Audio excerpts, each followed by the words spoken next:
Mbola ao anatin'ny fiaraha-mivavaka isika koa asaiko ampitiavana ary ianao mba hiombona amin'izany.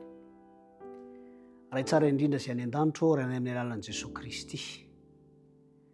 Miantso ny anaranao indray izahay ao anatin'izao fifampitondrana-bavaka izao, izay angatahanay voalohany hatrany ny famelan-keloka feno, anananay fatokiana sy fiadanam-po.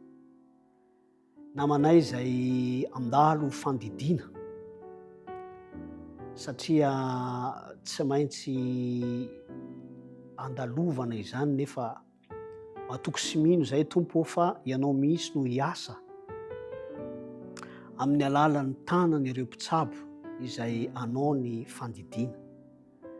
Ka ianao mihitsy ihany koa no anome izany mpanomponao izany fitoniana tanteraka ary hisy akony ary indrindra hitondra azy amin'ny fahasalamana izany fandidiana izay tanterahana izany.